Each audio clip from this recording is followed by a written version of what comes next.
یہ بات نہیں کر رہے ہیں بھی عورتیں تو سٹاپ لے لیں جو مسلمان لیتے ہیں. ہاں سبحان اللہ. ہمارا مسئلہ تو حل ہو جائے گا. ماشاء اللہ ماشاء اللہ.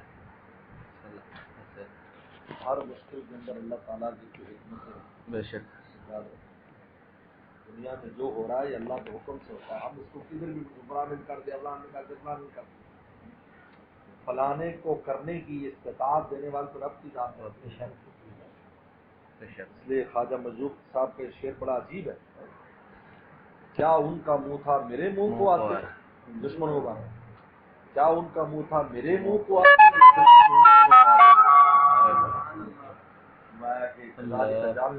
نبی عدو. ہر نبی کے ہم نے دشمن پیدا کیے. ولیوں کے دشمن ایمان والوں کے دشمن ہوتے ہیں. شیطان جب آدم السلام کے اول یوم سے پیچھے لگ گیا اول یوم سے آدم السلام کے پیچھے شیطان لگایا نہیں.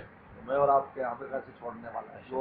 جو سراتن جس کو دیکھا کہ اللہ تعالیٰ نے اپنے ہاتھ سے بنایا اور اتنی عنایات اللہ تعالیٰ کی اور سارے فرشتوں سے کہا کہ اس کو مسجود سجدہ کرو. ان کو قبلہ بنا کر اپنے کو سجدہ اللہ کو کیا تھا فرشتوں نے لیکن قبلہ اور ان کو بنایا آدم السلام کو قبلہ بنا کر کہا کہ اس کو سجدہ کرو تاکہ اس کا شرم ظاہر ہو. پھر شیطان دشمن ہو گیا. آپ میں تو ہزار کام ہے. اس لیے یہ کیوں سب کے پیچھے اللہ تعالیٰ کی حکمتیں ہیں. لیکن یاد رکھو یقینون قیدوں عقید جو قید اللہ فرماتے ہیں وہ مکر کرتے ہیں تدبیریں کرتے ہیں ایمان والوں کو تباہ کرنے. ہم انہیں تدبیروں میں تھوڑ بھی کرتے ہیں.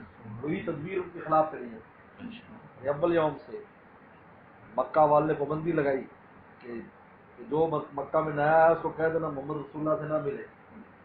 خود ہی بتا دیتے تھے کہ آپ کو شخص ہے کا نام محمد ہے. تو آ کے پوچھتا تھا ہے کون دیکھی ہے اتنے صحابہ کا بیان ہے کہ ہم اس لیے ایمان لے ہمیں تو کوئی تعارف نہیں تھا. ہم تو اپنے کام سے آئے تھے.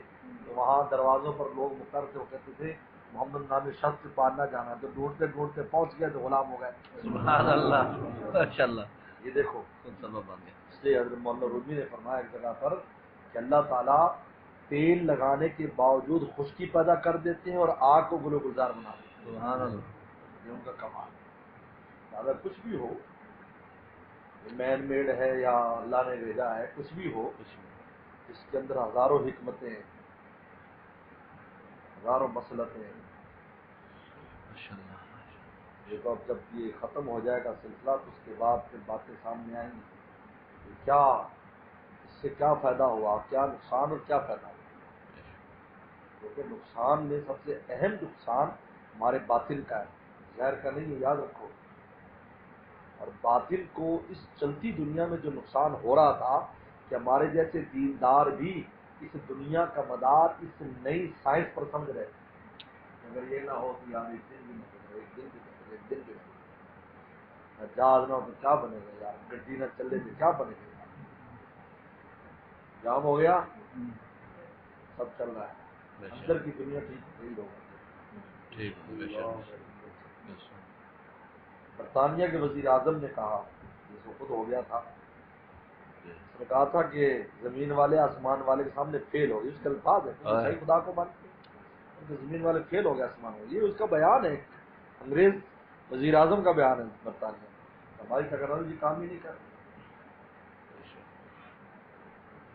یہ باطل جو ہے کیونکہ اجتماعی طور پر ہم یہ دیکھتے تھے ہم سب کا تکیہ اور ہم سب کا بھروسہ اور ڈپینڈنٹ ان اسباب پر ہو گئے تھے 100%.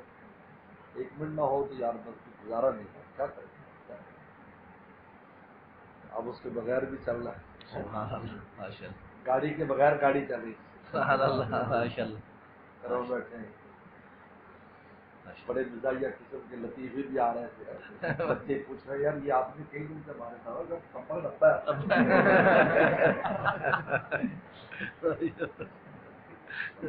پہلے تو کبھی نہیں دیکھا یہ سب کئی دن سے اپنے ساتھ نظر آ رہا ہے. روٹی کھاتا ہے.